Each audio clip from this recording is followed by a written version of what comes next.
Hello friends, myself CA Manish Kothari. CA foundation के accounting paper में आप सबका स्वागत है। आज हम chapter 8 financial statement of not for profit organisation का शुरुआत करने जा रहे हैं। बहुत ही सिंपल सा चैप्टर है, लेकिन हर एक एग्जाम में मिनिमम 10 मार्क का क्वेश्चन पूछा गया है। यहाँ पर एक इम्पॉर्टेंट चीज समझ ली, हमने स्टडी किया सॉल्व प्रोपराइटर। तो बेसिक जो कंसेप्ट है प्रॉफिट एंड लॉस का, ट्रेडिंग अकाउंट का, मैन्युफैक्चरिंग अकाउंट और बैलेंस शीट का, वो हमने समझ लिया। अभी यहाँ पर जो ट्रस्ट वगैरह है, क्लब है, ट्रस्ट है, जो कि प्रॉफिट के लिए नहीं बने, तो प्रॉफिट के लिए नहीं बने हैं तो उसको नॉट फॉर प्रॉफिट ऑर्गेनाइजेशन कहा जाता है। और सबसे इंपॉर्टेंट चीज क्या है कि उनके एक जो बैलेंस शीट बनेंगे, फाइनेंशियल स्टेटमेंट बनेंगे, उसके अंदर प्रॉफिट एंड लॉस जैसा शब्द नहीं होता। उसके बजाय कौन सा शब्द होता है? Income and expenditure account. Balance sheet तो खैर बैलेंस शीट रहेगा। तो यहाँ पर हम इसका पूरा स्टडी करने जा रहे हैं। चलिए शुरुआत करते हैं financial statements of not for profit organisation. अब a non-profit organization is a legal accounting entity that is operated for the benefit of the society as a whole rather than for the benefit of a sole proprietor or a group of partners or a shareholder. My dear friends, यहाँ पर mark करने लायक शब्द क्या है? Accounting, legal accounting entity. मतलब ये legal entity है, कोई ना कोई लॉ के तहत ये बने हो। ट्रस्ट है तो ट्रस्ट एक्ट के अंतर्गत बनते हैं। क्लब्स वगैरह का रजिस्ट्रेशन होता है, तो ये सारी चीजें जो है वो लीगली मान्यता प्राप्त एंटिटीज है। The main motive behind the non-profitable organization is to render service to the society or the members of the organization. Suppose एक स्पोर्ट्स क्लब है तो उसका मेन उद्देश्य क्या होगा कि भाई उनके जो मेंबर्स है उसको स्पोर्ट एक्टिविटी में वो हिस्सा ले सके, इस तरह से कार्य करे। There is a difference in the final accounts prepared between the profit making and the non-profitable organization. The sources of the receipt and payment also vary with the nature of the activity that is being carried on by the organization. तो हर एक organisation के लिए अलग अलग शब्द प्रयोग होते हैं। जैसे अभी आगे एग्जाम्पल आएंगे तो हम देखेंगे non profit making organisation such as public hospital, public educational institutions, clubs, temples, church, as a part of their final accounts prepare receipt and payment account and income and expenditure account to show periodic performance, either surplus or deficit, and balance sheet to show financial position at the period. तो sole proprietor में हम क्या बनाते थे? Trading account बनाते थे। यहाँ पर ये क्या है? Receipt and payment. Sole proprietorship में प्रॉफिट एंड लॉस स्टेटमेंट बना देते हैं। यहाँ पर ये क्या है? Income and expenditure account. Balance sheet दोनों में एक समान रहेगा, हालांकि अंडरलाइंग प्रिंसिपल भी सेम होता है, तो कुछ ज्यादा हमें दिक्कत वाली बात ये नहीं है।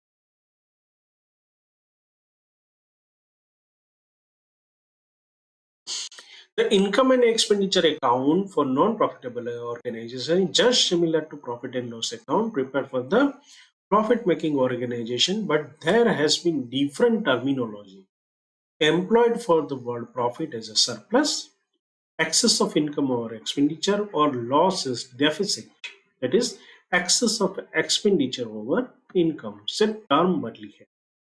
The non-profit making organization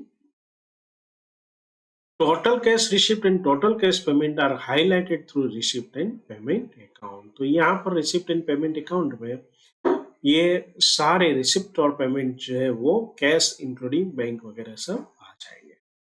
अब financial statement for not for profit organisation, that is receipt and payment account equivalent to cash book.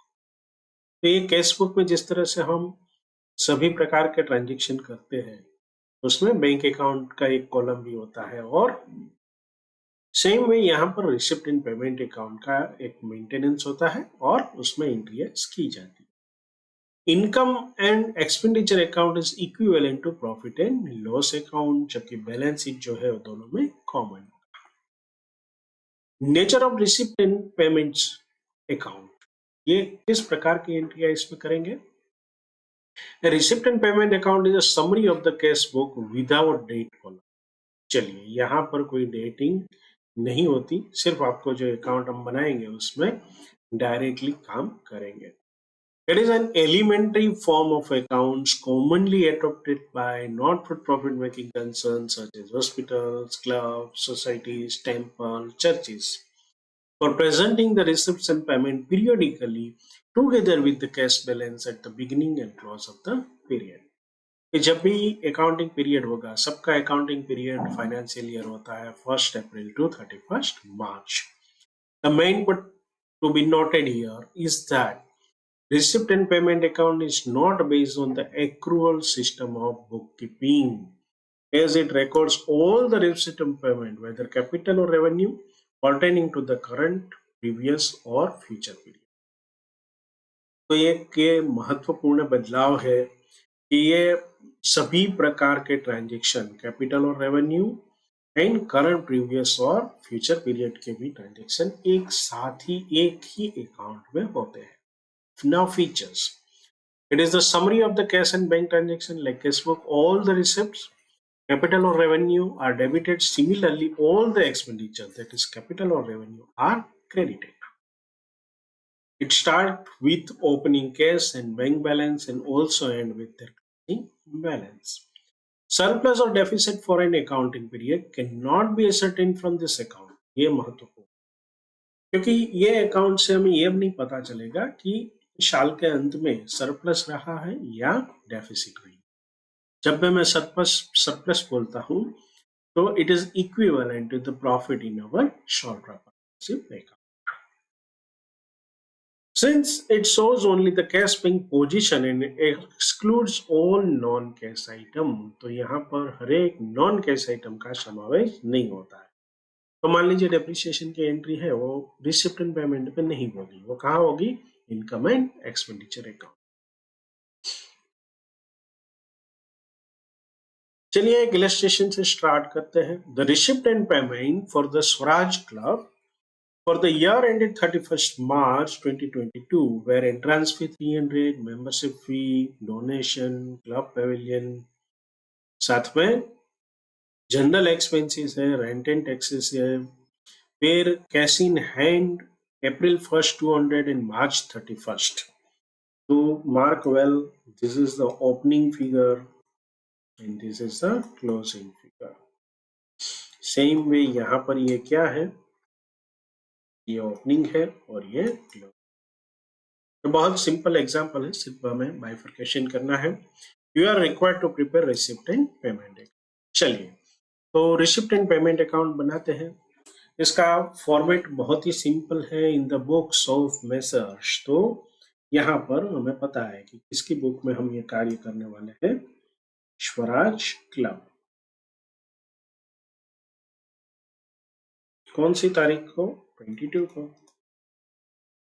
अब receipt, amount, payment and amount. यहाँ पर इंपॉर्टेंट चीज क्या है कि हम डेट नहीं लिखते हैं बस। ओके, तो चलिए स्टार्ट करते हैं। सबसे पहले यहाँ पर आपको ओपनिंग जो है वो डाल देंगे। So to balance cash in hand, उसी तरह से to balance cash at bank. याद रहे लास्ट राइट हैंड कॉर्नर ऊपर भी दोनों एंट्रियां यही होगी। तो आप ये जब फॉर्मेट बनाते हैं उसी वक्त साथ में सब कुछ लिख लेंगे तो भी चिंता नहीं है।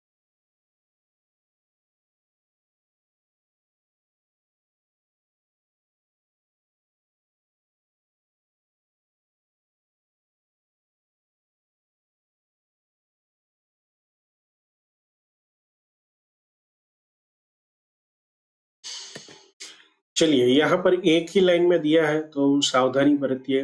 200 एंड 350, ये ओपनिंग बैलेंस क्या है? 200 है। यहाँ पर 350, यहाँ पर 400 and 590।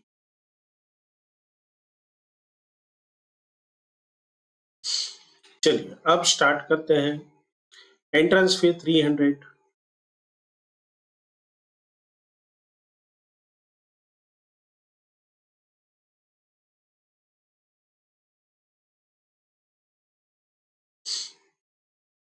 Membership fee 3000,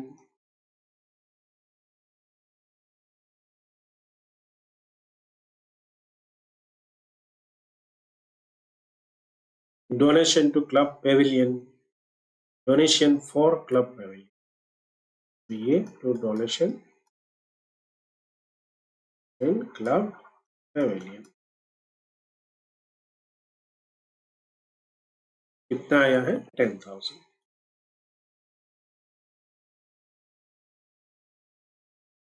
food stuff sales,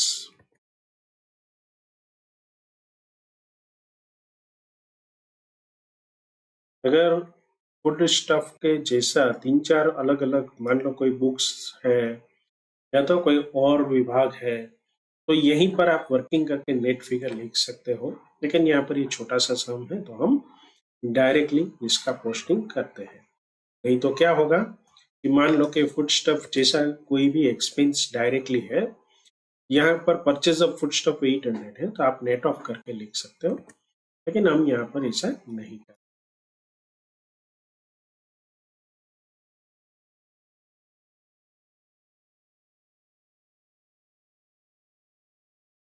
ये आमने सामने लिखने से एग्जाम में आपको क्या फायदा होगा, कोई चीज छूटेगी नहीं। सैलरी एंड वेजेस,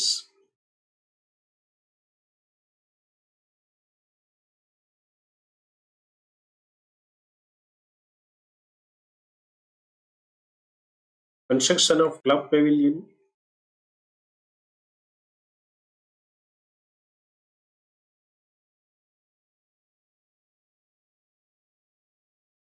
यहाँ पर 10,000 डोनेशन है, 11,000 रुपया जो है वो एक्सपेंडिचर है। तो ये हो सकता है क्योंकि ये बाकी का फंड जो है वो उसने अपने जनरल फंड में से लिया होगा।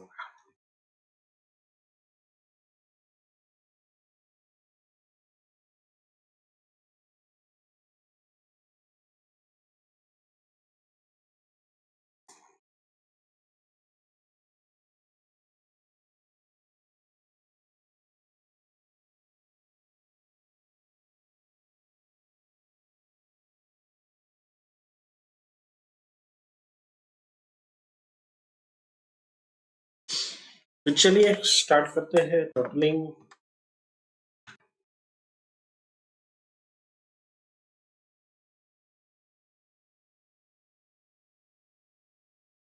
$15,100 is the total.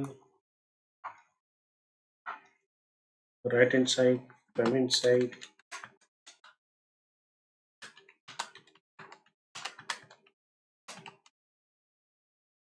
चलिए तो ये डेली हो चुका है। आईसीआई ने किस तरह से प्रेजेंटेशन किया है वो भी देख लेते हैं। इट इज ऑलमोस्ट सेम ही होता है। चलिए limitation of the receipt and payment account, इसकी लिमिटेशन क्या है। From the study of the above account, it is appeared that the increase in cash and bank balance at the end of the year as compared to those in the beginning does not really represent a surplus for the year. मतलब अगर आपका cash on hand और bank account का figure बढ़ जाता है तो उसका मतलब ये नहीं है कि एक्सपेंडिचर और इनकम अकाउंट ये सरप्लस बनेगा। It can be deficit also. दूसरी बात, it does not take into account the other important transactions such as cost of construction of the pavilion which is in excess of the donation received, the outstanding subscription or those which were collected in advance। मतलब subscription अगर receive किया है तो वो एक साथ figure लिख लेते हैं रिसिप्ट एंड पेमेंट में। उसमें कोई बाइफर्केशन नहीं होता है कि पिछले साल वाली कितने रिकवरी हुई, अगले साल का कितना एडवांस आया, ये सब के लिए हमें अलग से सारे अकाउंट मेंटेन करना। Another important drawback is that receipt and payment account includes item relating to all period and all types, whether capital or revenue. In order to ascertain whether the organization admits surplus or deficit, there is a need to construct an account which considers all the relevant revenue transaction for the current period. तो चलिए चलते हैं आगे और बनाते हैं income and expenditure.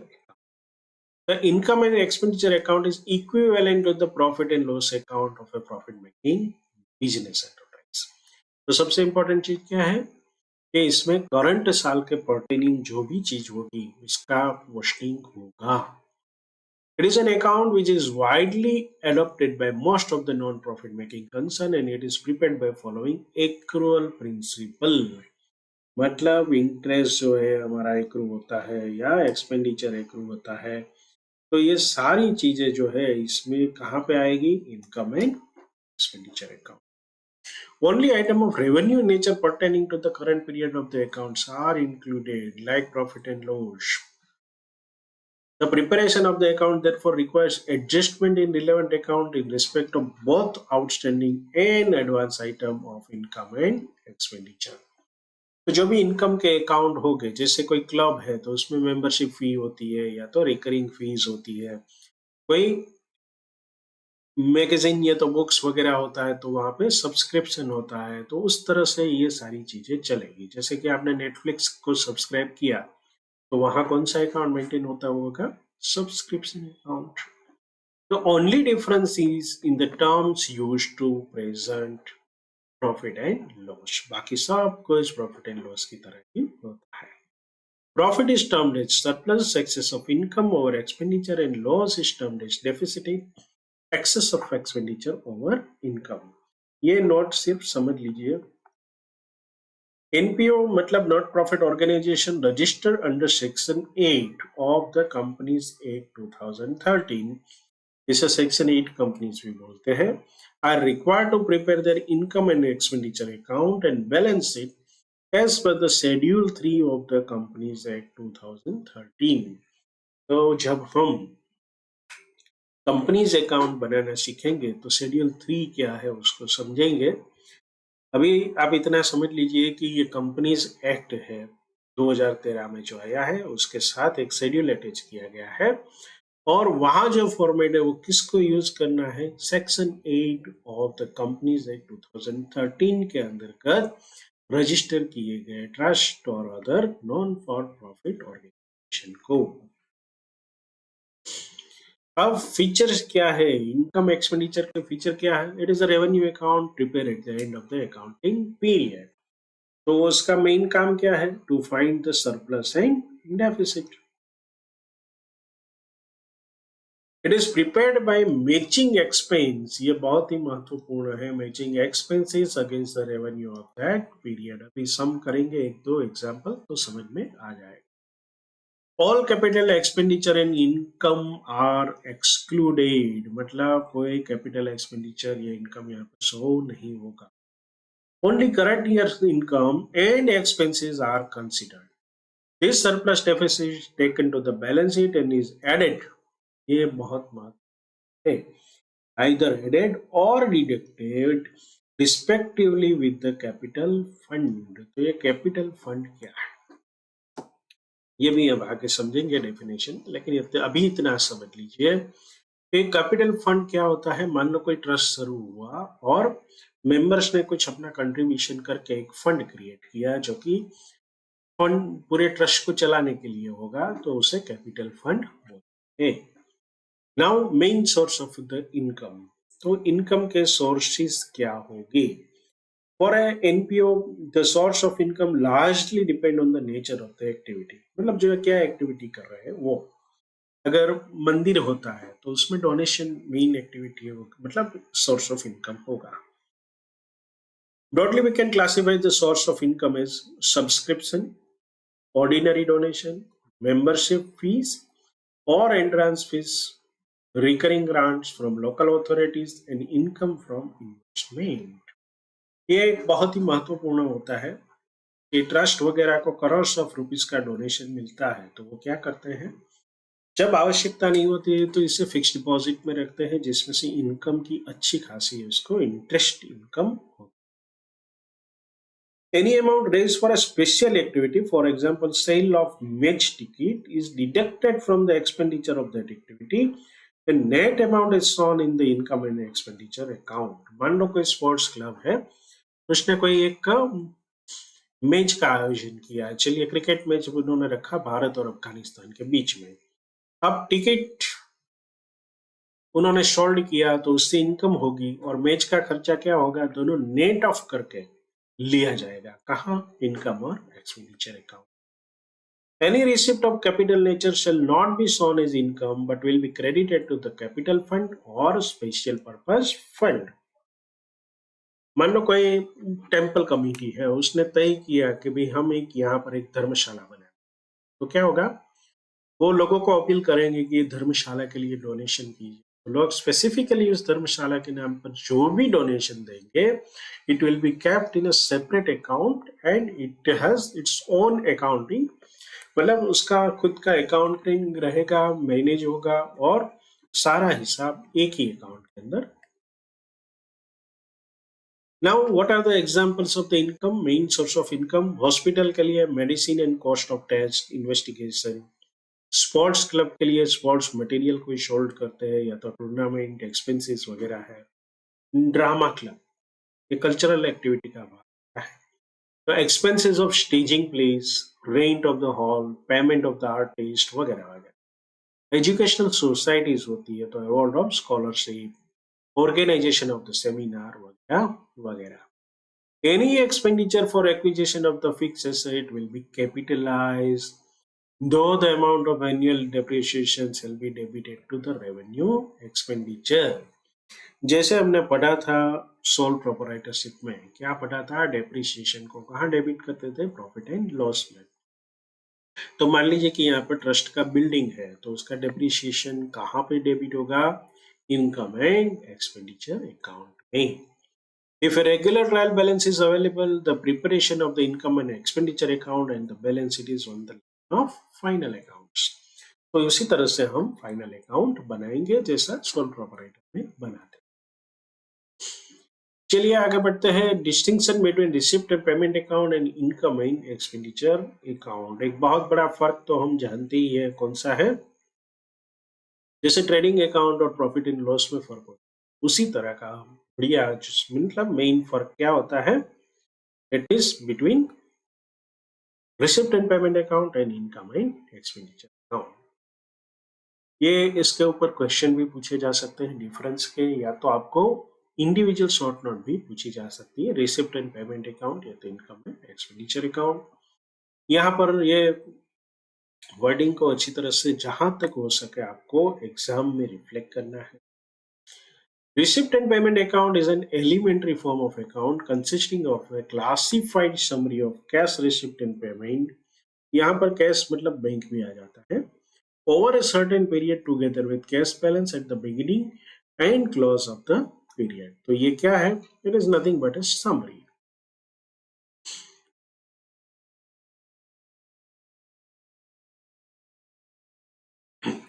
The receipt are entered on the left hand side. अभी हमने जो सम किया उसमें देखा, रिसिप्ट लेफ्ट हैंड साइड में होगी, payment on the right hand side, at the same side as those on which they appear in cash book.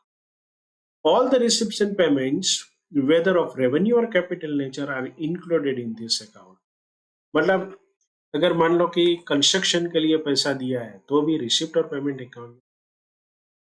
Receipt and payment pertaining to the current, previous और future period are also considered here. कोई व्यक्ति आकर बोलता है कि मेरा 3 साल का भाड़ा एक साथ में भर रहा हूँ, ठीक है, तो ये सारी चीजें जो है वो एक ही अकाउंट में रिफ्लेक्ट होगी। Balance of the account eight the and of a period represents the difference between the amount of cash received and paid up. It is always in debit side. It is made up of cash in hand and at a bank. Naturally, क्योंकि cash हमारे पास होती है और bank में होती है, तो वो कौन सी साइड होती है? Debit side. Now, what is income and expenditure account?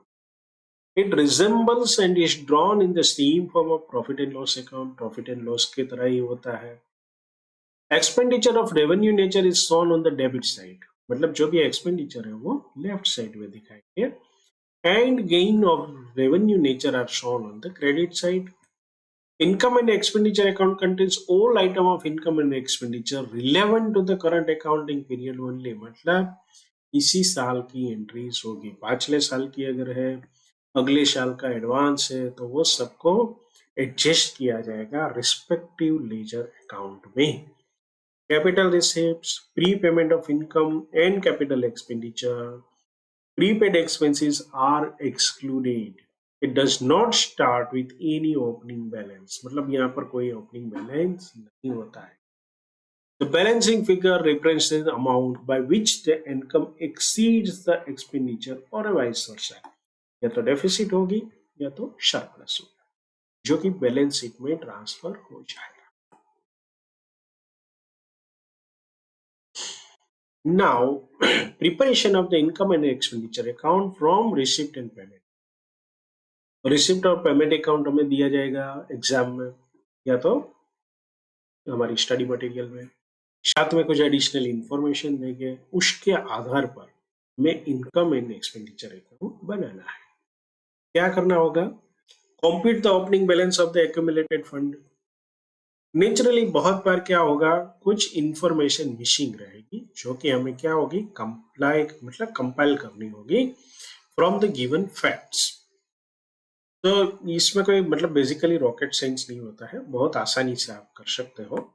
हम जैसे ही आगे इलस्ट्रेशन देखेंगे तो ये हो जाएगा. Compute the opening balance of the accumulated fund और कैपिटल फंड, दोनों एक ही है, अलग अलग बार बार ये शब्द यूज होते रहेंगे. Capital fund and accumulated fund of the institution with the help of making opening balance. Open ledger account, ये एक बड़ा टास्क है. यहाँ पर क्या करा जाता है कि मान लो आपको 10 अकाउंट के बारे में बताया गया है, तो 10 से 10 का आपको लेजर अकाउंट खोलना है, इवन इन एग्जाम. क्योंकि कभी कभी 15 मार्क का क्वेश्चन आ जाता है, तो आपको वर्किंग नोट्स में पूरा का पूरा डिटेल देना है. So open ledger account in respect of various item of income and expenditure. कौन सी? Subscription, rent, printing, purchase of sports material वगैरह, in which accrual or outstanding at the beginning or at the end of the period have to be adjusted. तो ये adjustment कैसे करते हैं वो हम समझेंगे. Cost from the debit of the receipt and payment account to the credit of the income, ये समझने वाले कि जो भी रिसिप्ट एंड पेमेंट में डेबिट होगा वो इनकम एक्सपेंडिचर में credit of the income and expenditure के साइड चला जाए. Other item of income, whether in accruals and outstanding amount, have to be adjusted. तो इसका एडजस्टमेंट देखेंगे. Transfer the balance of income and expenditure account to the accumulated fund or capital fund account. तो ये account कहाँ बसते हैं? हम जब लेजर में होते हैं और वहां से उसका क्या बनेगा? Balance sheet. It is just like capital in case of short property. Cost the receipt and payment of capital nature from the receipt and payment account to the appropriate asset or liability account for incorporating in the balance sheet. ये हम already कर चुके हैं कि भाई कोई भी नया खर्चा होता है तो कैपिटलाइजेशन होगा या एक्सपेंडिचर वगैरह जो है उसको हम फिक्स एसेट अकाउंट मेंटेन करते थे. उसी तरह से यहाँ पर भी हमें अकाउंट मेंटेन करने हैं. Prepare a balance sheet by including therein all the balance left over after transfer to the income and expenditure account been made. जो भी बच जाएगा बैलेंसेस, नील हो गया तो कोई चिंता नहीं है, नहीं तो क्या करेंगे, बैलेंस शीट में ले जाएंगे. चलिए यहाँ पर एक इलस्ट्रेशन है, उसको समझते हैं. During 2022 subscription received in cash is 42,000. मतलब कि यहाँ पर सब्सक्रिप्शन कितना रिसीव्ड है? पूरा 42,000.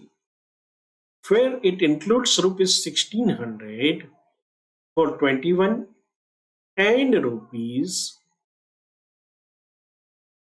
600 फॉर 23. तो ये 1600 जो था वो क्या था, आउटस्टैंडिंग था या तो एरियस था?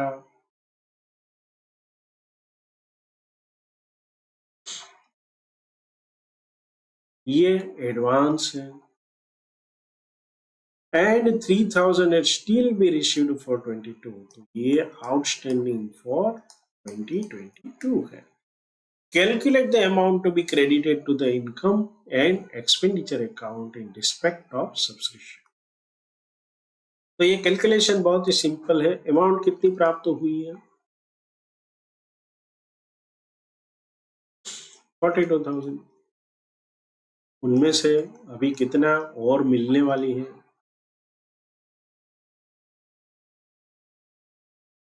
3,000। तो ये कुल मिलाकर 45,000 है। इनमें से दोनों को माइनस करेंगे। किसको? Received on account of 2021 and 2023। इसका मतलब क्या है कि पिछले साल का जो रुपीज आया 1600 और अगले साल के लिए जो आ गया उसको भी माइनस करेंगे। तो ये कुल मिलाकर 2200 को माइनस कर देंगे तो कितना बचेगा इस साल का? 42,800। तो जब आप इनकम एक्सपेंडिचर में एंट्री करोगे तो सब्सक्रिप्शन के सामने कितनी एंट्री होगी? 42,800। यहाँ पर कुछ और कंसेप्ट को समझते हैं। मान लीजिए कि हमारे पास सब्सक्रिप्शन आउटस्टैंडिंग अकाउंट,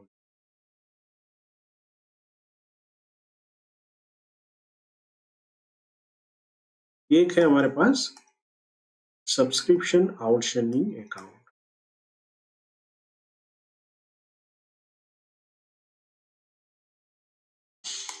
तो हमें पता है कि 2021 में कितना रुपया बाकी था? दिसंबर 21 कितना बाकी था? इट इंक्लूड्स रुपीज 1600 फॉर 21, मतलब दिसंबर 21 का आउटस्टैंडिंग कितना था? 1600।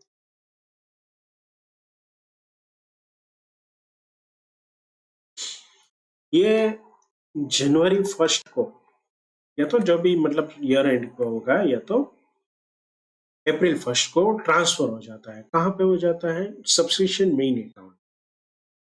सो टू बैलेंस ब्रॉट डाउन, ये सेम अमाउंट ट्रांसफर हो जाएगी। ये एक दिन के लिए एंट्री रखी जाती है। अभी क्या होगा?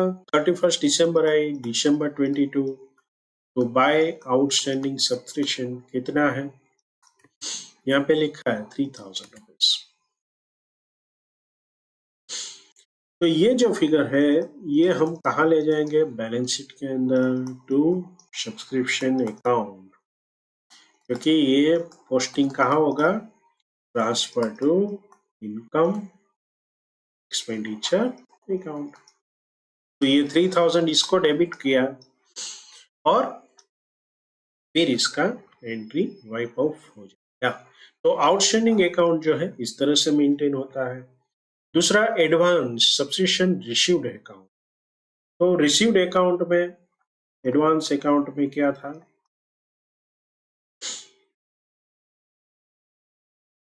600। पिछले साल का कुछ उल्लेख नहीं है तो इस बार 600 रुपीज मिले। तो दिसंबर 31 bye subscription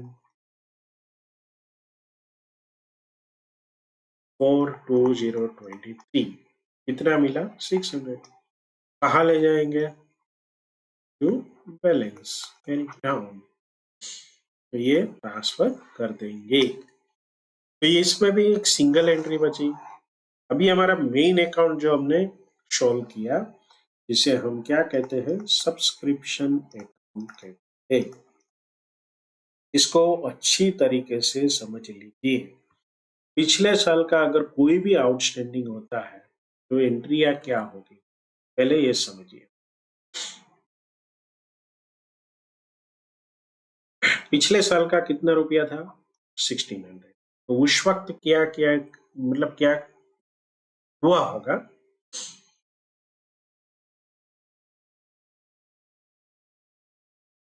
debit subscription outstanding account debit 1600 to subscription account, मतलब उस वक्त की हमारी अकाउंटिंग इनकम एक्सपेंडिचर में करने के लिए ये एंट्री की होगी। Very next day either on 1 जन और 1 अप्रैल को क्या किया होगा, ये अकाउंट को डेबिट कर दिया होगा। Subscription account debit 1600 to subscription outstanding account. तो यहां पर हमारे यहां क्या होगा, ये सब्सिशन अकाउंट अगर बना रहे हैं हम तो to subscription outstanding account transfer कर दिएंगे 1600। अभी इस साल में कितना रुपया आया, बाय कैश 42,000 रुपीज, लेकिन इस साल का कुछ बाकी भी बच गया, तो बाय सब्सक्रिप्शन आउटस्टैंडिंग यहाँ पर जो डेबिट किया है वो यहाँ पर क्रेडिट हो जाएगा, तो ये कुल मिलाकर 45,000 हो जाएगा। लेकिन यहाँ पर एक और चीज है, टू सब्सक्रिप्शन एडवांस में जो 600 मिला है यहाँ से माइनस कर देंगे, तो ये जो है वो माइनस करके कहाँ भेज देते हैं, एडवांस अकाउंट में। क्यों ऐसा करना पड़ता है, it is our liability, it is for 23। अगर ये 23 है तो एक लायबिलिटी हम क्रिएट करेंगे, जैसे हम करते थे कि भाई कोई शेयर हमारा परचेजर ने एडवांस रुपया भेजा है, अभी सेल हुआ नहीं है, तो क्या करते थे हम उसको हमारी लायबिलिटी बताते थे। सेम वे ये 600 रुपीज क्या होगा, हमारी लायबिलिटी होगी। तो बाकी जो बचा है उसका क्या होगा, वो जाएगा इनकम एंड एक्सपेंडिचर अकाउंट। तो 45,000 minus 600 minus 1600, so 42,800 is the figure for the year. तो इनकम एक्सपेंडिचर में कौन सा फिगर जाएगा, 42,800। इसी तरह से यहां पर वर्किंग होता है। चलिए इसका प्रेजेंटेशन देख लेते हैं। अमाउंट रिसीव्ड, ये सिंपल कैलकुलेशन दिखाया है 42,800, और ये तीनों अकाउंट जिसके हमने डिस्कशन किया। Subscription outstanding rupees 3,000 and subscription issued in advance 600 will be shown in the balance sheet on the asset and liability side respectively. So advance received from purchaser और prepaid expenses इस तरह से हम दिखा देते हैं, उसी तरीके से इसको दिखाएं। चलिए आते हैं इलस्ट्रेशन नंबर 3 पर। ये बहुत ही सिंपल सा इलस्ट्रेशन है, just on the line of previous example.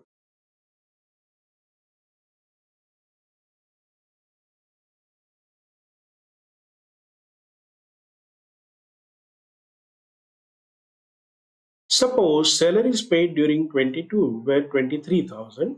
The following further information is available. Salary is unpaid on 31st March 21,300. ये पिछले साल की बात हो रही है। सैलरी प्रीपेड ऑन 21, प्रीपेड होगा तो ये 400 किस साल का होगा, 22 का होगा। अनपेड ऑन 22 मतलब आउटस्टैंडिंग है, एंड प्रीपेड है फॉर 22,600, ये हमारा प्रीपेड में चला जाए। Calculate the amount to be debited to the income and expenditure account in respect of salaries and also show ledger account. तो यहाँ पर ये इसका सॉल्यूशन है, हम डायरेक्टली पहले सैलरी अकाउंट में पोस्टिंग सभी अकाउंट बनाते हैं और फिर उसका फिगर ऑटोमेटिक उसमें से निकल आएगा। नहीं तो आप डायरेक्टली भी कर सकते हो, इसमें कोई बहुत बड़ी बात नहीं है। चलिए सबसे पहले बात करते हैं सैलरी अकाउंट।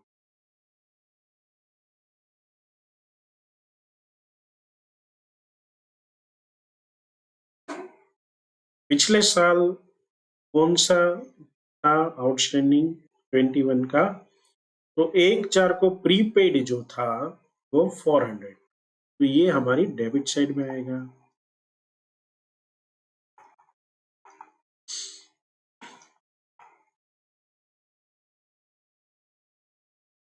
क्रेडिट साइड में कौन सा आएगा? By salaries outstanding 1400। अभी इस साल की क्या बात है, हमें प्राप्त हुआ है 23,000 रुपीज पेमेंट किया है। So it is to cash और बैंक 23,000 रुपीज। कितना आउटस्टैंडिंग है? 1800 टू आउटस्टैंडिंग सैलरी अकाउंट, ये अभी पे करना बाकी है। लेकिन सैलरी अकाउंट को क्यों डेबिट कर देते हैं? ताकि हमें एग्जैक्टली पता चले कि कितना रुपया हमारा इस साल का सैलरी का एक्सपेंडिचर है। चलिए, अब सैलरी प्रीपेड जो की है वो कितने की है? 600, तो इसको क्रेडिट कर देते हैं सैलरी।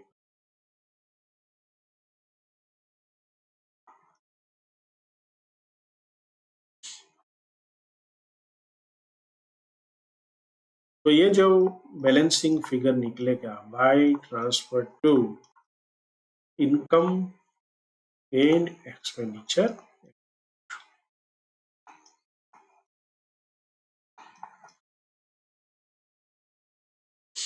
मतलब कि हमारा फिगर कितना है इस साल का खर्चे का? 23,200।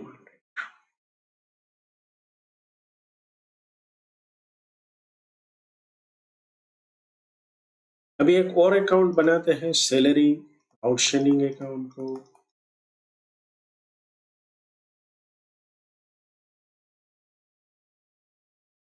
पिछले साल कितना बाकी था आउटस्टैंडिंग में? 1400। ये हमने ट्रांसफर कर दिया उसी दिन सैलरी अकाउंट के साथ।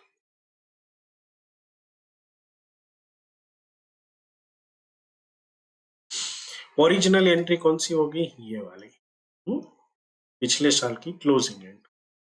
ये बैलेंस ट्रांसफर होके आया है, ये हम एंट्री डालेंगे 1 अप्रैल 2021 को। यहाँ डेबिट करेंगे और क्रेडिट कहाँ करेंगे? सैलरी का। So this is the entry on first. Once again क्या होगा? On the day of closing, okay, तुम्हें कितना रुपया करना है ट्रांसफर? आउटस्टैंडिंग वाला 1800, तो यहाँ पर हम 1800 जो है ट्रांसफर करेंगे।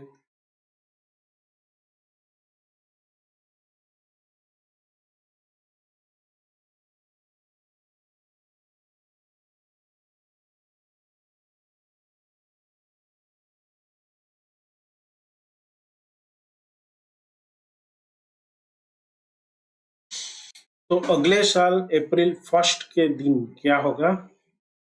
ये 1800 रुपया ट्रांसफर हो जाएगा। उसी तरह से सैलरी प्रीपेड अकाउंट जो होता है वो भी हम मेंटेन करते हैं। तो प्रीपेड में भी पिछले साल कितना था? 400।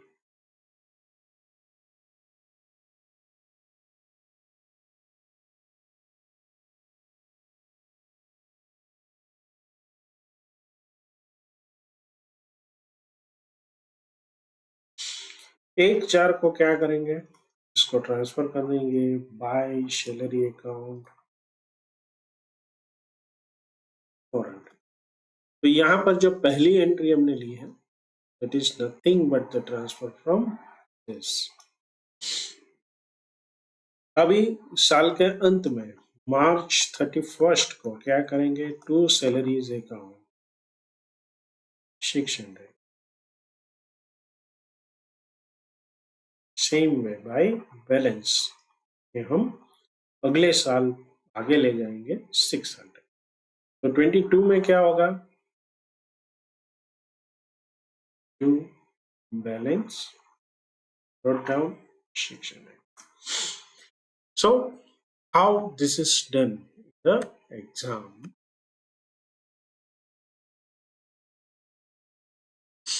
तो इस तरह से ये तीनों अकाउंट यहाँ पर दिखाए गए हैं। अभी एक हमें और मुद्दे की डिस्कशन करनी है और वो है हमारा बैलेंस शीट। बैलेंस शीट हमने अच्छे खासे बनाए सोल प्रोप्राइटरशिप में, तो उसमें ज्यादा हमें कुछ समझना नहीं है, इतना समझना है कि सोल प्रोप्राइटर में जो कैपिटल होता है वो यहाँ पर कैपिटल फंड कहा जाता है या तो एक्यूमुलेटेड फंड किया जाता है। A balance sheet is a statement of the asset and liabilities of an accounting unit at a given date, मतलब पर्टिकुलर डेट को होती है। It is generally prepared at the end of the accounting period after the income and expenditure account has been prepared. It is classified summary of the ledger balance left over after account of all revenue items have been closed by transfer to the income and expenditure account. मतलब जो भी है salary है या तो electricity है, rent है, सब अकाउंट को ट्रांसफर करके कहाँ ले जाते हैं, इनकम एंड एक्सपेंडिचर को। इनकम एंड एक्सपेंडिचर अकाउंट को भी क्लोज करके वो फिगर कहाँ ले जाते हैं, कैपिटल फंड में, आइदर सरप्लस और deficit. In not-for-profit organization, the excess of the total asset over total outside liability is known as capital fund. मतलब जितनी एसेट है उनमें से आउटसाइड लायबिलिटी को माइनस करो तो आपका कैपिटल फंड बचता है।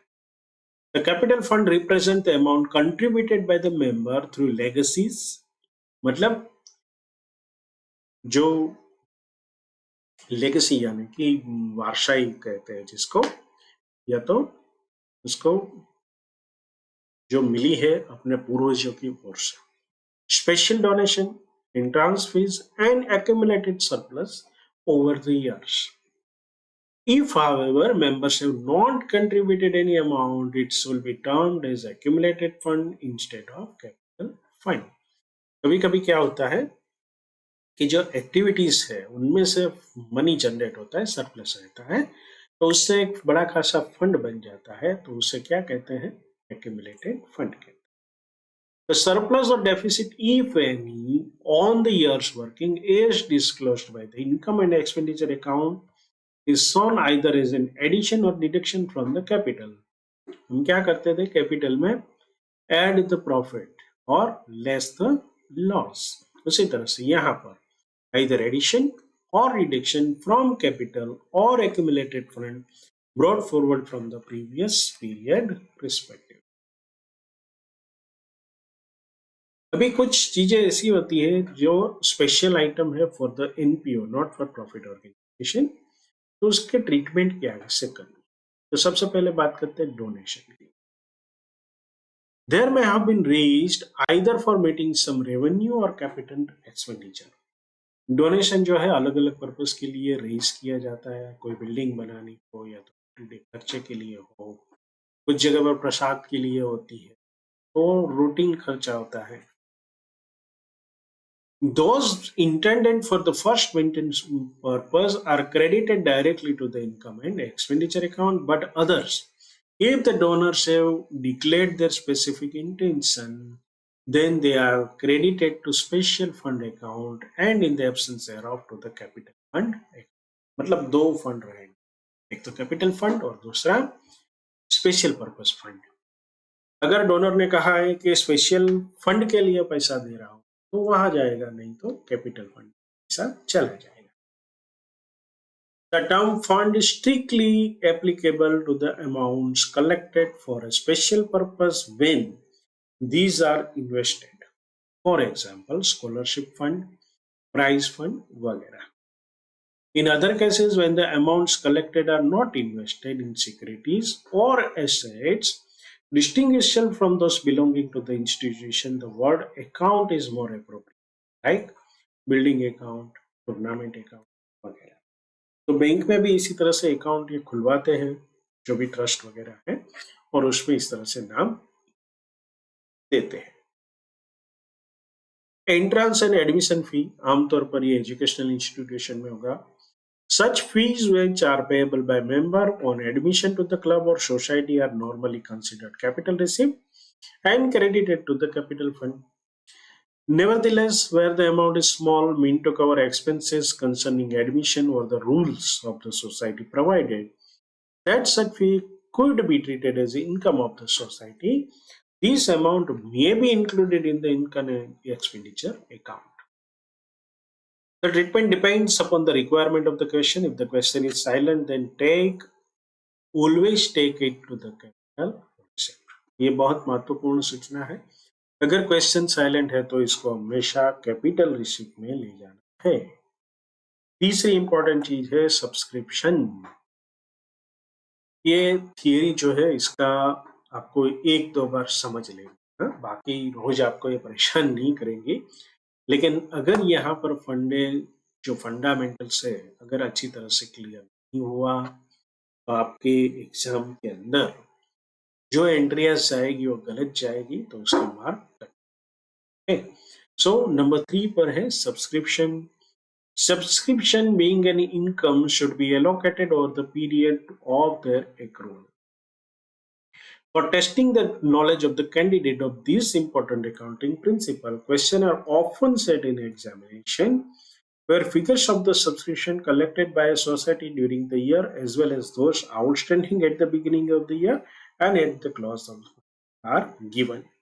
तो जैसा हमने इलस्ट्रेशन 1 में देखा कि कैसे किया था, पिछले साल का भी एडवांस कुछ आया था और आउटस्टैंडिंग बचा था, तो ये सारी चीजों का जमेला एक साथ देते हैं, तो हमें ज्यादा सावधान रहना है. If some subscription have been received in advance, their amount is also indicated.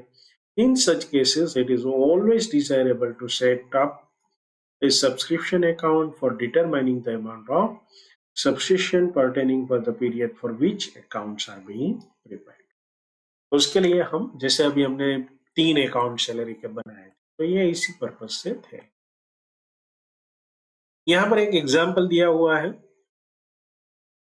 If it is stated that subscription collected by society during the year 22 amounted to rupees 1850, out of which 200 represented for the year 21 and 100 were subscription collected in advance for 23. And subscription amounting to rupees 500 were outstanding for recovery. Okay. चलिए सभी चीजें आ गई. The adjusting journal entries and the subscription account should be set up as follows. सबसे पहले क्या करेंगे, जो बाकी पैसा है अभी लेने का कितना है 500 रुपीज, तो एक आउटस्टैंडिंग अकाउंट को डेबिट करेंगे और सब्सक्रिप्शन अकाउंट को क्रेडिट कर देंगे. तो इस साल का एग्जैक्ट फिगर मिलेगा. तो 1850 तो ऑलरेडी आया है, लेकिन इनमें से जो भी है वो हम रिमूव करेंगे. नीचे दिया है अकाउंट, तो हम ज्यादा नहीं सोचते इसके बारे में. चलिए फिर क्या हुआ, सब्सक्रिप्शन अकाउंट को डेबिट कर दिया 300 रुपये से. 300 रुपये से क्यों, क्योंकि एक तो चला जाएगा आउटस्टैंडिंग. ये आउटस्टैंडिंग कौन से वाला है, फॉर द ईयर 21 पिछले साल का, और दूसरा सब्सक्रिप्शन रिसीव्ड इन एडवांस, तो ये एडवांस को भी क्रेडिट दे देंगे. दोनों को क्रेडिट दे दिया. 300 रुपये यहाँ पर डेबिट किया. 1850 माइनस 300, तो 1550 प्लस 500, सो 205. तो ये आउटस्टैंडिंग है, ये फॉर द ईयर रिसीव्ड है, और ये टोटल फॉर द ईयर. अब इसको अकाउंट के फॉर्म में बताया है. सबसे पहले क्या था, 21 का आउटस्टैंडिंग था, तो वो आउटस्टैंडिंग अकाउंट को यहां से डेबिट किया और 21 के आउटस्टैंडिंग वाले को क्रेडिट कर. फिर कितना रुपया आया 1850, उनमें से अभी कितना आने वाला बाकी है 500, तो ये यहां पर ले लिया. अभी रिसीव्ड इन एडवांस किया है, तो रिसीव्ड इन एडवांस 100 रुपया है, पिछले साल का 200, तो ये 300 को माइनस करके इनकम और एक्सपेंडिचर में जो फिगर आएगा वो कितना बचा है 2050. The amount of outstanding subscription is adjusted in the subscription account by debit to outstanding subscription account, and the balance is shown as an asset in balance sheet subscription account is closed off by transferring the balance at the end of the year, मतलब ये account को year and पर नील balance रहेगा। अगर कुछ advance रहा है तो वो अकाउंट में, जैसे यहाँ पर 100 रुपया क्रेडिट रहेगा, यहाँ पर ये पिछले साल का जो आउटस्टैंडिंग था वो तो नील हो गया, लेकिन नए साल का ये 500 रुपीज किसको डेबिट करके लाए हैं? Subscription outstanding account. तो आउटस्टैंडिंग अकाउंट जो है उसमें 500 रुपीज डेबिट बोलेगा। और तो ये 3 अकाउंट अगर हम मेंटेन करते हैं, outstanding, advance and subscription account, तो उनमें से ईयर एंड में ये अकाउंट नील हो जाएगा, लेकिन ये दोनों में फिगर अगर होगा तो रहेगा। चलिए एक और कंसेप्ट है, इसे समझ लेते हैं, वो है life membership fee. Fees received for life membership is a capital receipt. ये कैपिटल रिसिप्ट है। Yes, it is of non recurring nature, मतलब ये बार बार नहीं आती, क्योंकि लाइफ मेंबर है तो वंस ही पे करनी होती है। It is directly added to the capital fund और जनरल फंड। डायरेक्टली कहाँ क्रेडिट करेंगे? Capital fund. For adjusting lump sum subscription collected from the life member, one of the following method can be adopted. The entire amount may be carried forward in a special account until the member dies, after which the same may be transferred to credit to the accumulated fund. मतलब जब तक member जिंदा है, तो ये tiger जिंदा है, तब तक क्या करना है? इसको लाइफ मेंबरशिप में रखेंगे और उसके बाद कहाँ ले जाएंगे? एक्यूमुलेटेड फंड के। दूसरा, an amount equal to normal annual subscription may be transferred every year to the income and expenditure account and balance carried forward till it is adjusted. आगे एक एग्जांपल आएगा, उसमें ऐसा बताया गया है कि भाई अगर जो भी लाइफ मेंबरशिप के प्रति फंड आता है तो 50% हैज टू बी एक्सपेंस में हम इनकम ट्रीट करेंगे और 50% को कैपिटल रिसिप्ट को ट्रीट करेंगे। उस तरह से भी ट्रस्ट या तो संस्था, एंटिटी डिसाइड कर सकती है। If, however, the life member dies before the whole of the amount paid by him has been transferred in this way, the balance should be transferred to the accumulated fund on the date of his death. मतलब यहाँ पर क्या होगा कि एक amount, मान लो कि 2 लाख रुपया उसने भरा है, हर साल इसमें से 20-20 हजार रुपया कटता है, लेकिन 5 साल के बाद अगर वो एक्सपायर हो गया तो उसके फंड में अभी 1 लाख पड़ा है balance, 1 lakh rupees already appropriate हो चुका है, तो इसको कहाँ ले जाएंगे? एक्यूमुलेटेड फंड में। तीसरी चीज, an amount calculated according to the age and average life of the members may annually be transferred to the credit of income and expenditure account.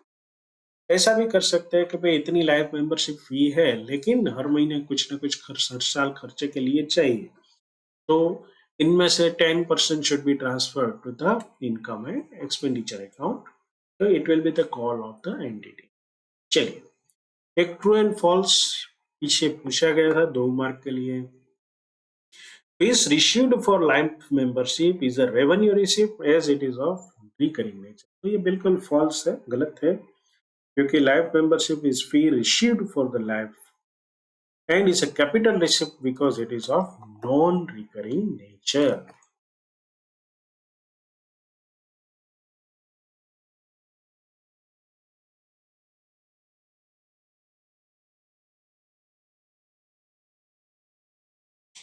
और कुछ कंसेप्ट है जिसको समझ लेते हैं।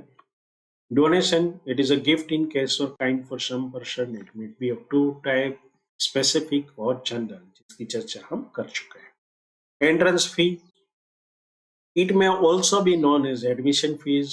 Entrance fees should be capitalized and added to the capital fund for all organizations. If the question gives any specific treatment of entrance fee, then it should be followed accordingly. Okay. Tisra, legacy. It is an amount received by an organization as per the will of the person after the death of the person. मतलब कोई व्यक्ति है अपने पीछे कुछ राशि छोड़ गया है ट्रस्ट वगैरह के लिए, तो इसको उसी तरह से विल ऑफ द पर्सन मतलब उसके विल में जो लिखा होगा उसके हिसाब से अप्रोप्रिएट करेंगे. It should be capitalized and shown on the liability side of the balance sheet by adding to the capital point. Fourth one is life membership fee. It should be capitalized. और हमने अभी देखा कि इसको अलग अलग तरीके से आप इनकम और एक्सपेंडिचर में ले जा सकते हो. एंडाउमेंट फंड डोनेशन ये एक स्पेसिफिक होता है. It is a donation received and only income from that donation is to be used for certain specific purpose. In such case, income relating to specific fund should be added to these funds on liability side of the balance sheet. All the expenses should be deducted from that fund. Suppose कोई trust है, educational activity करता है, उसको school building बनानी है, तो क्या करेंगे? स्कूल बिल्डिंग के लिए डोनेशन एकत्रित करेंगे, वो जाएगा पर्टिकुलर डोनेशन अकाउंट में. फिर जब भी एक्सपेंडिचर होगा तो ये स्कूल का बिल्डिंग डोनेशन अकाउंट भी debited. Sixth one, treatment of sale of old newspaper and periodicals. तो यहाँ पर जो छोटी मोटी राशि आती है, the amount received on such sale is known as income on the credit side of. अब पुराना फर्नीचर है, sale of old fix asset.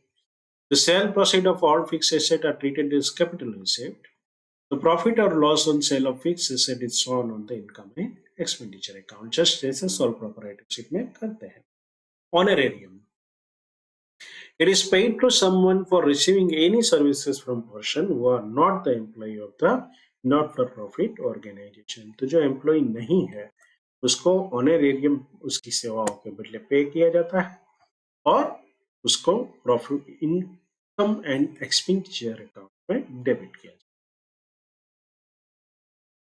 अभी फाइनल बैलेंस शीट में जो महत्वपूर्ण चीज है वो बैलेंस शीट, उससे कैसे तैयार करेंगे. तो सबसे पहले preparation of the opening balance sheet and calculation of the surplus. Deficit या सरप्लस कहाँ कैलकुलेट होगी? इनकम एंड एक्सपेंडिचर अकाउंट में. वहां से फिगर कहाँ ले जाएगा? बैलेंस शीट में. Cash and bank balance. Closing cash and bank as disclosed in receipt and payment account is shown in the asset side of the balance sheet. If there is a bank overdraft, it is shown on the liability side. तो ये हम already पढ़ चुके हैं. Fixed asset और liability as per the sole proprietor. Now, the illustration explains in this chapter compromises of club not registered under the Companies Act. मतलब Companies Act वाला अभी फॉर्मेट यूज नहीं करना है, यहाँ पर नॉट रजिस्टर्ड वाला. Therefore, income and expenditure account and balance sheet are not prepared as per the schedule 3. चलिए तो आगे बढ़ते हैं और इलस्ट्रेशन नंबर 4 को देखते हैं. Illustration number 4. Following is the receipt and payment account of the New Bird 40 Club for the year ended 31st March 2022. Receipt and payment account for the year ended already दिया हुआ है. करना क्या है? Prepare income and expenditure account for the club from the above particular for the year ended 31st March 2022. तो एक तो हमें इनकम और एक्सपेंडिचर अकाउंट बनाना है. दूसरा, एडिशनल इंफॉर्मेशन कुछ दी है. Outstanding subscription for the year ended 31st March 2022 is 55,000. Outstanding salary 40,000. Depreciation spot equipment by 25%. तो ये स्पॉट्स इक्विपमेंट जो आया है उसका डेप्रिसिएशन गिनना है. Capitalise 50% of the entrance fee. तो एंट्रेंस फी जो आई है उसका 50% को कैपिटलाइज करनी है. तो 50% कहाँ जाएगी? That will go to the income and expenditure account as a income. तो चलिए ये छोटा सा सम है तो उसको स्टार्ट करते हैं और हम बनाते हैं इनकम एंड एक्सपेंडिचर अकाउंट. इसकी बुक में बनाना है इन द बुक्स ऑफ कौन सी संस्था है? New bird 40 club.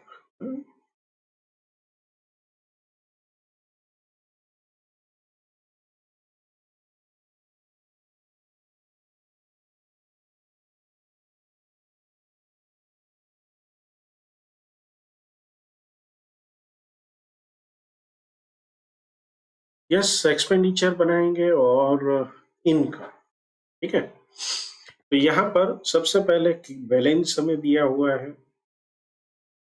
रिसिप्ट का, अभी उसका हमें कोई काम नहीं है। टू सब्सक्रिप्शन 21 का एंड 21-22 का, तो इसको थोड़ा सा हमें समझना है।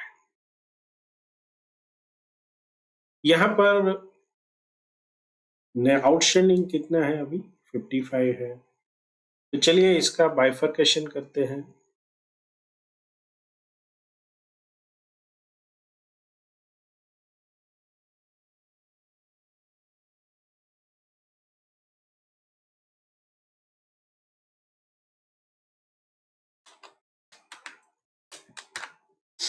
कुल मिलाकर कितना रुपया आया है सब्सक्रिप्शन का 420,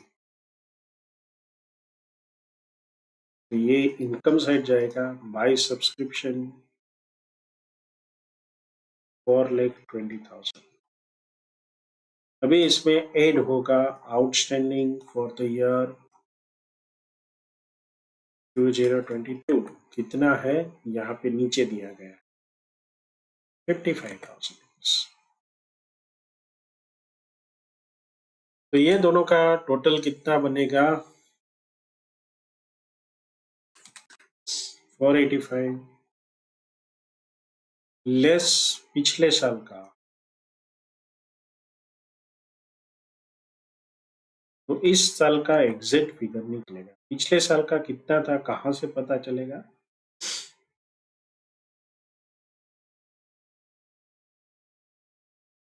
हमें फिगर ऑलरेडी दिया हुआ है रिसिप्ट एंड पेमेंट के अंदर 65,000, मतलब अलग ही दिया है, तो कोई सोचने की बात नहीं है।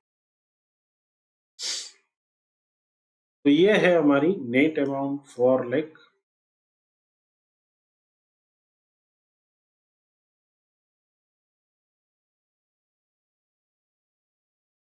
10,000। चलिए, तो ये हिस्सा कंप्लीट हुआ। अभी आगे आते हैं डोनेशन में। डोनेशन का कितना रुपया आया है, बाय डोनेशन 55,000। फिर एंट्रेंस पे 50% ही ट्रीट करनी है, 85,000 मल्टीप्लाई 5, दैट इज 42,500। चलिए, अभी payment side salary and wages 165, outstanding कुछ है तो देखनी है, तो उसके लिए एडिशनल इंफॉर्मेशन देखेंगे 40,000। Yes,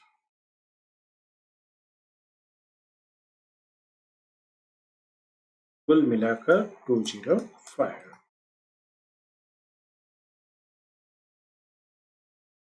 office expense 35,000,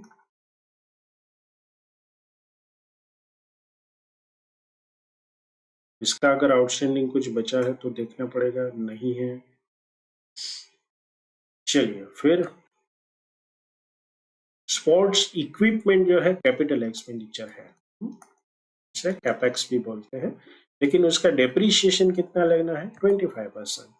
so to depreciation on sports equipment कितनी अमाउंट है 342.25, 85,500।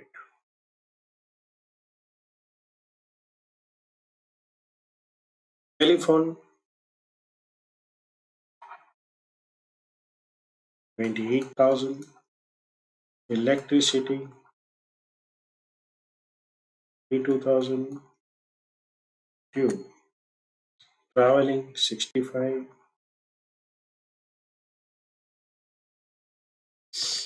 तो यहाँ पर हमने सभी चीजों का ये देख लिया है। ये दोनों फिगर अभी टच नहीं करेंगे हमें इनकम एक्सपेंडिचर में। तो चलिए इसका सरप्लस या तो डेफिसिट निकालते हैं।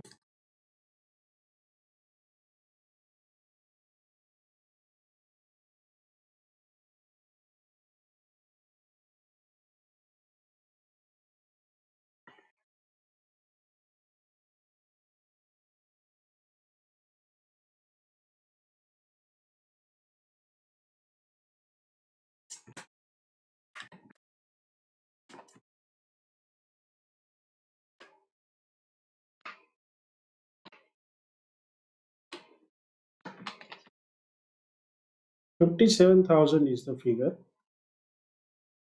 Excess of income over expenditure. तो इसे सरप्लस भी कहेंगे, which will be transferred to capital. So this was the illustration number 4. चलिए देखते हैं इसका प्रेजेंटेशन किस तरह से किया है ICI ने। तो यहाँ पर सारे अलग से सेपरेट कॉलम में ये सारी चीजों को दिखा दिया है। आप इसको वर्किंग नोट बनाकर भी दिखा सकते हो, choice is yours. Okay, so my dear friends, हमने 4 इलिस्ट्रेशन देखे। अभी कुछ देर के लिए हम विराम लेते हैं और फिर आगे बढ़ते हैं इस chapter. Thank you. Illustration number 5. From the following information of a club, show the amount of match expense and match fund in the appropriate financial statement of the club for the year ended 31st March 22. Match expense दिया हुआ है 1,10,000 है, match fund है 30,000 rupees, donation of for the match 55,000 rupees, proceed from the share. My dear friends, यहाँ पर ये simple लगने वाला इलस्ट्रेशन में एक कंसेप्ट पूछा हुआ है। अरिथमेटिकल कैलकुलेशन सिंपल बता रहा है कि भाई हमारे पास 30,000 थे, 55,000 हो रहा है, 20,000 रुपीज शेल टिकट किया, 1,05,000 रुपीज आया था, उनमें से खर्चा कितना कर दिया, 1,10,000। तो 5,000 रुपया जो है वो कम पड़ गए। लेकिन इसको कौन से फाइनेंशियल स्टेटमेंट में दिखाना है, this is very much important. Receipt payment में जनरल फिगर आ जाएंगे, लेकिन पूछा क्या है, financial statement of the club. तो यहां पर ये आपको फिगर दिखाई पड़ेगा, मैच फंड एज ऑन 1 अप्रैल 21। तो कोई भी फंड है अगर वो पिछले साल की क्लोजिंग में है या तो इस साल की ओपनिंग में है, उसका मतलब क्या है, वो बैलेंस शीट का हिस्सा होगा, ना तो इनकम एक्सपेंडिचर का होगा, ना रिसिप्ट पेमेंट। तो सबसे पहले हमें क्या करना पड़ेगा, बैलेंस शीट मार्च 2022। ये बहुत ही सिंपल है, इसमें कुछ नहीं है, सिर्फ आपको ये याद रखना है कि आपको कहाँ दिखाना है। अगर आपने सीधा कैलकुलेशन करके दिखा दिया तो you will loss the marks. Okay, क्योंकि कैलकुलेशन में कुछ नहीं है, सिर्फ कंसेप्ट है। लायबिलिटी साइड पर match fund opening 30,000, add donation that is 55,000, add sale proceed of ticket 20,000। अभी ये जो है 1,10,000 नहीं लिखेंगे, वहां पर क्या लिखेंगे, लेस मैच एक्सपेंस 1,05,000। यहाँ पर हमें डेबिट बैलेंस कोई नहीं डालना है, यहाँ पर आप लिखेंगे और साथ में एक नोट लगाएंगे। नोट में क्या लिखेंगे, since the expense incurred are more than the match fund available, we are limiting the expense to rupees 1,05,000। अभी ये 5,000 रुपीज कहाँ से आएगा, that will be debited to the income and expenditure account. तो इनकम और एक्सपेंडिचर अकाउंट में 5,000 debit होगा। Okay, so this was very simple illustration, सिर्फ कंसेप्ट को समझना है। तो यहाँ पर जो 5,000 रुपए का डिफरेंस है will be debited to the income and expenditure. चलिए आगे का इलस्ट्रेशन देखते हैं, 6 number. During the year ended 31st March 2022, the subscription issued by the Jaipur Literary Society were 4,50,000, मतलब 4,50,000 रुपया आया। This subscription includes 20,000 receipt for the year ended 31st March 21, पिछले साल वाला था जो कि आउटस्टैंडिंग होगा। On 31st March 22, subscription due but not received way 15,000 rupees. तो ये 15,000 रुपया जो है वो अभी तक आया नहीं है, तो वो कहाँ चला जाएगा? Outstanding will be debited and credited to the subscription account. Advance subscription received for the year ended 31st March 22 but pertaining to the 23 year amounted to rupees 26,000. तो ये कहाँ चला जाएगा? लाइबिलिटी साइड में, तो इसके लिए एक अलग से अकाउंट बनेगा। सब्सक्रिप्शन अकाउंट में से 26,000 डेबिट करेंगे और वहां चला जाएगा। The subscription received in advance for the year ending 21 includes 18,000 rupees pertaining to the year 21-22. So the subscription amount in book of the society. My dear friend, यहाँ पर आपको क्या ध्यान में रखना है? सिर्फ एक ही अकाउंट बनाना है, एक ही अकाउंट, 3 अकाउंट नहीं बनाना है जो पहले समझने के लिए बनाते हैं। तो सब्सक्रिप्शन अकाउंट है, उसकी ओपनिंग में यहाँ पर 2 एंट्रियां है। कौन सी? एक है 18,000 रुपीज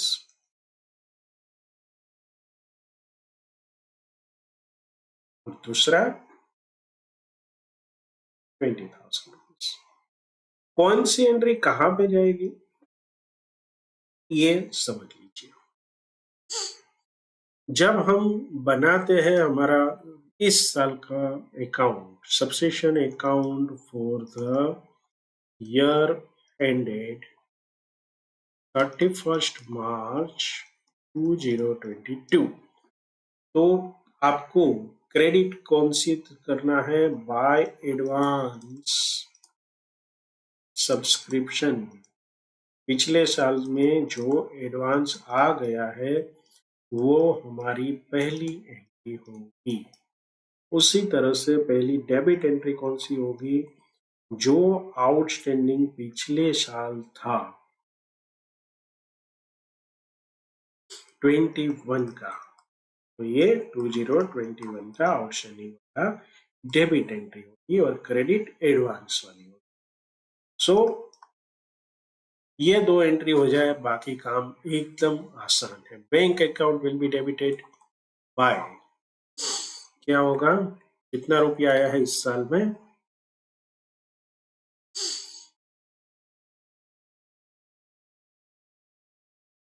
4,50,000। तो 450 by bank account.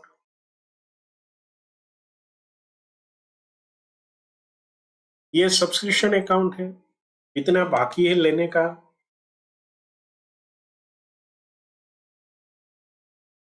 Pertaining to the year amount 26,000 advance आया है। कितना एडवांस आया है? 2 एडवांस 26,000, तो ये यहां से कम हो जाएगा। अभी 15,000 रुपया रिसीव्ड नहीं किया है, लेकिन हम क्या करते हैं? एक्रूअल कंसेप्ट के आधार पर यहाँ पर पोस्टिंग करते हैं। Subscription account debit, sorry credit, and subscription outstanding account भी डेबिटेड। सो बाय आउटस्टैंडिंग सब्सक्रिप्शन, ये कौन से वाला है? 22 वाला। कितना रुपया है? 15,000। तो इसका जो बैलेंसिंग फिगर निकलेगा वो क्या बनेगा? इस साल का हमारा सब्सक्रिप्शन इनकम है।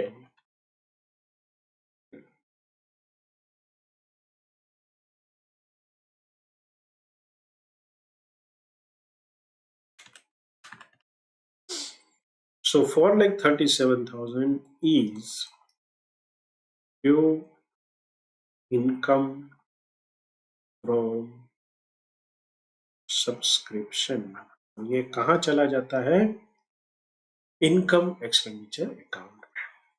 मैं ये अकाउंट को रिपीट कर रहा हूँ, आप समझ लीजिए। पिछले साल वाले जो भी है एडवांसेस हो गए, वो क्रेडिट साइड में पहली एंट्री बनेगी।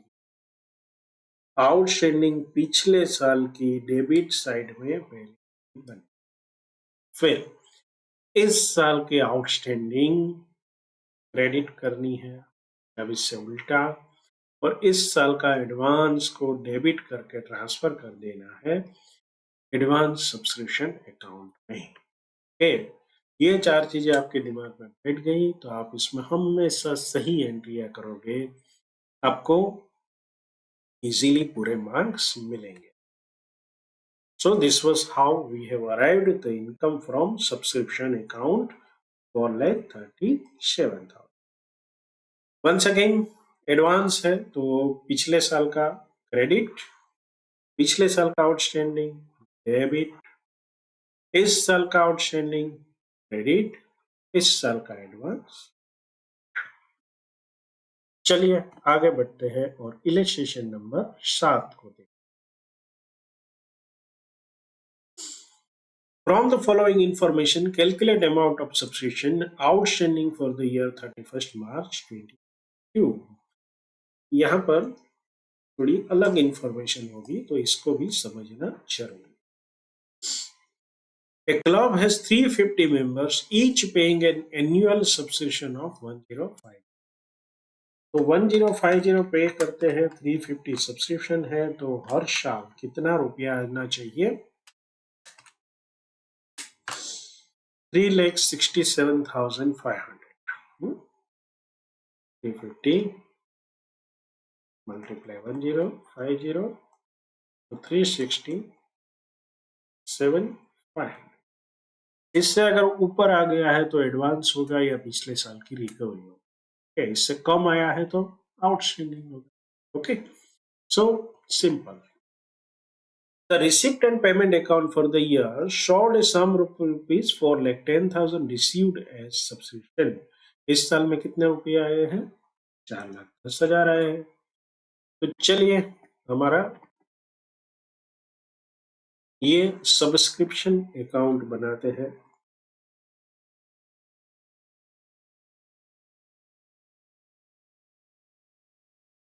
इस साल में कितना रुपया आया बाय बैंक अकाउंट? 4 लाख। चलिए, subscription outstanding on 31st March 45,000। Left side आएगा डेबिट साइड की पहली एंट्री, पिछले साल की आउटस्टैंडिंग 2021 कितना रुपया है? 45,000। Subscription received in advance as on 31st March.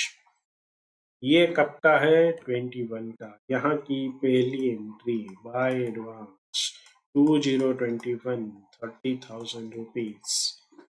अभी advance on 31st March 62, that will be debited to the account 62,000 to advance subscription 2023। अभी बाकी क्या बचा? यहाँ पर इंफॉर्मेशन मिसिंग है। किस चीज की मिसिंग है? आउटस्टैंडिंग सब्सक्रिप्शन की। तो अभी हमें क्या करना पड़ेगा? हमें ये मानना पड़ेगा कि ये जो अमाउंट है ना 4,10,000, उनमें से इस साल की ये अमाउंट आ गई। तो to income from subscription account, that is 350 multiply 1050 367,500। अभी जो फिगर निकलेगा वो क्या निकलेगा? 474,500 minus 30,000 minus 4,10,000. So 34,500 is the figure by outstanding subscription for 2022.